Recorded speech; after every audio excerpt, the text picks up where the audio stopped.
Good morning. Welcome back to the Broadcast Retirement Network. This is BRN AM for Monday, July 29th, 2024. And our top story today, when to stop contributing to a 529 plan. Joining me now to discuss this and a lot more, Sam Dogen is the financial samurai. Sam, Mr. Samurai, so great to see you. Thanks so much for joining us on the program this morning. Hey, thanks for having me, Jeff. Yeah, and before we get started, we're going to talk about 529s and in particular overfunding and over-contributing and how not to do that. But tell us a little bit about Financial Samurai. I know you founded the site, the organization back in 2009. Yeah, I started it July 2009 at the depths of the global financial crisis. I was working at Credit Suisse at the time, and I was wondering, am I going to be the next one to get let go? And so I said, it's now or never to try something on the side, something new. I came up with the idea of Financial Samurai in 2006 after graduating from business school at Berkeley. And then once the financial crisis hit, I was like, let's go, let's start. Instead of smoking or drinking, I was like, let's start a site to write out my fears and concerns, so to get through this tough time. And it's been going on ever since. 3 articles a week since July 2009. It's great, and like I said, I'm a big fan. I've been following you for a long time, and the article that I thought was really important and I wanted to talk to you about was around I guess overfunding or stopping contributing to a 529. Let's talk about that. So can you overfund a 529 plan?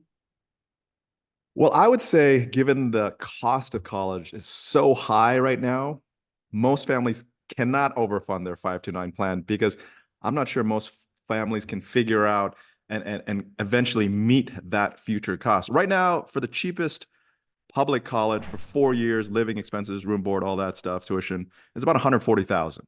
Okay. Wow. Expensive public college can go about 200,000, right? UCLA per year is like $48,000. And then for cheaper private colleges, we're talking 240,000 right now and about 400,000 all in for 4 years. So if you have a baby this year, in 18 years, in the year, 2042, the expensive public college will cost about $500,000, and the expensive private college will cost about $950,000. And so, given where we are in terms of the median retirement balances of households, it is unlikely to save that amount to pay for all 4 years of college. Yeah. However, Go ahead. there is a point where you might be able to overfund it. And if you do overfund it, thankfully new laws have passed that says, well, you can roll over about 35,000 of that to a Roth IRA. So that's good. And the other thing you can do is change beneficiaries so that if you have money left over, you can change it to like a grandchild or some other person that you care about. Sorry, I didn't mean to interrupt you. I was going to ask you, do you think, based on what your research, the 529, does that represent probably the best way for most Americans to save, or not just, yeah, most Americans to save for a college education? Is that the best tool that people can use today? It's the best tool we have right now. And I say that because you contribute after tax money, but it gets to compound without that tax burden at the end, because you can withdraw that money and pay for all qualified college expenses without paying any capital gains tax. So if you plan to save and invest for college anyway, you might as well utilize the 529 plan vehicle, which can be opened up in basically any type of online brokerage account. And you can participate in any 529. I mean, you do what you can research these. I mean, there's the college savings network, I think, that's out there that provides. There are other organizations, Sam, that actually score the different 529 plans, and Sam, they're very similar to what a lot of Americans are familiar, which is the 401k.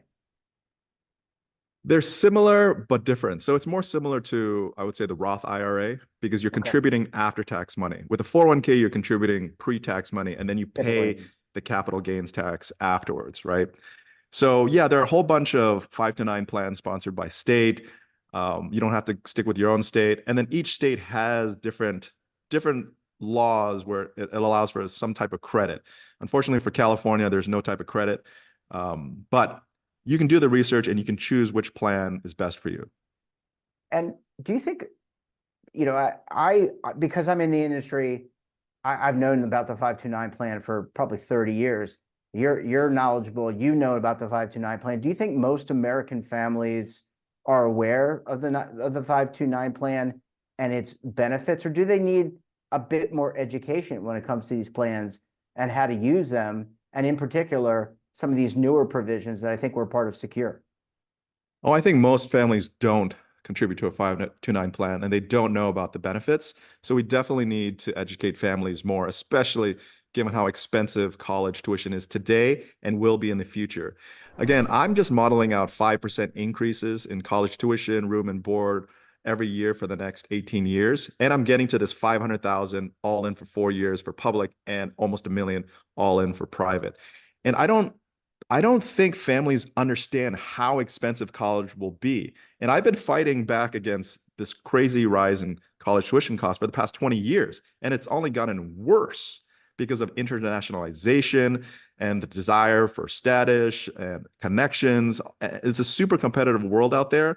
And so you're seeing a lot of the repercussions of expensive college today, where you have underemployed college graduates or unemployed college graduates. There's a rising percentage of young adults living with their parents, something like 20, 25% now, whereas in the past it was only about 10%. So you are seeing these problems arise because of families not planning ahead enough, not utilizing that 529 plan to save enough for college. You talked about the expense of college, and I want to ask you, I've seen some polling, some numbers. Is college, and forgetting Ivy League, the best of the best, is a college education still worth it, knowing that the cost could be close to $1 million in, what did you say? It was 18 years from now. In 18 years. I'm going to say the value of college is declining because everything can be learned online for free nowadays. YouTube, blog posts, well, books are a low cost way to learn. The problem people have is synthesizing that knowledge and taking that knowledge and doing something with it, right? And in this very competitive world, a lot of people can do the same job, but it's being able to have that opportunity. So unfortunately, college is almost like a necessary evil because of the price. I'm saying because of the evil, right? Uh, you need that degree for that networking.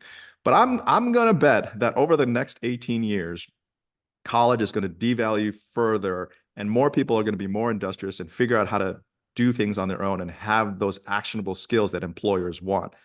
If you have those skills, employers will hire you. And I think the need for college will slowly decline. Sam, what about the community college? I feel like that is I believe that's kind of an underrepresented uh, tranche of the higher education. I mean, there's a lot of value there that you can pick up with a 2-year degree. And look, I have to be honest. I went to business school. I didn't go to some high-end business school, but I went to business school at night.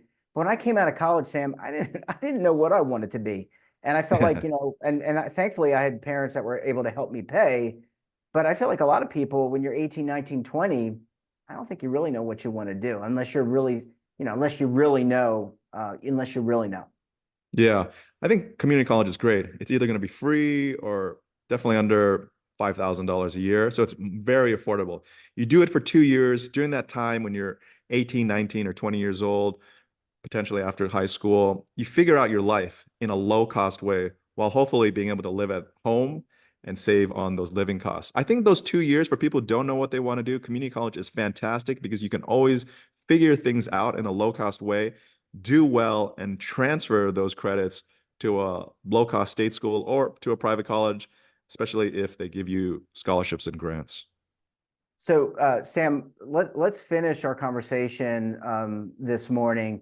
Let's talk about starting a 529. When is the best time? So, assuming that either I'm going to have a child or there's going to be a new child in my family or I'm the guardian of a child, whatever, when is the best time to start the 529? Is it before the child is born or right after the child is born? When do you start this 529 journey? Yeah, ideally you start it right before the child is born and you know your child will be born. Um, and then you have hopefully 18 years to compound and contribute so that by the time they are eligible to go to college or graduate high school, you'll have enough money saved up to at least pay for some of that college. You don't have to pay for all of the college, but it would be nice to have enough to pay for at least the first year and then pay as you go with your cash flow if you're still working. Try to start it ideally the year that, I would say like 3 months before birth or that year of birth, and give your money time to compound. And Sam, a lot of employers now, we were talking in segment one about how the 529 maybe isn't so well known, but a lot of employers now are in some way incorporating the 529, or at least knowledge about the 529.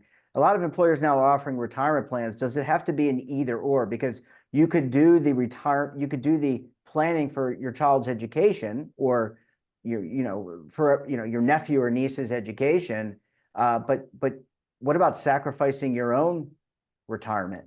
There's that balancing there, I guess, is my point. Yeah. So I think at the end of the day, you got to take care of yourself first, right? Put on your seatbelt first, and then put on the seatbelt of your loved one next to you.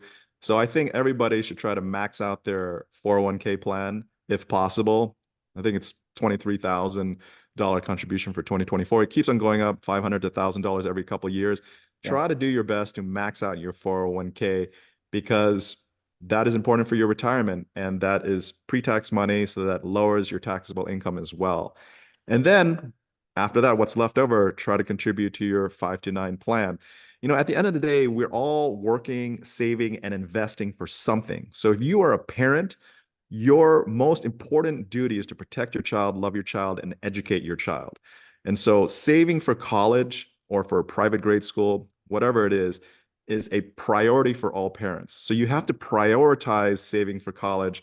And one of those ways is the best way is probably through a 529 plan. Yeah, well, certainly well said. Sam, thanks so much for joining us. Really appreciate you taking some time out of your day, and we look forward to having you back on the program again very soon. Hey, thanks for having me, Jeff. That wraps up this episode of BRN AM. Have a topic of interest, someone you think we should talk to? Drop us a line, and don't forget, for all the latest curated news in lifestyle, wellness, finance, tech, so much more, all in one place, check out today's edition of our daily newsletter, The Morning Pulse. Want to search our archives, check out our latest content? Then visit our website. Hey, we're back again tomorrow for another edition of BRN AM. We'll have a very special guest and another important topic. Until then, I'm Jeff Snyder. Stay safe, keep on saving. Don't forget, roll with the changes.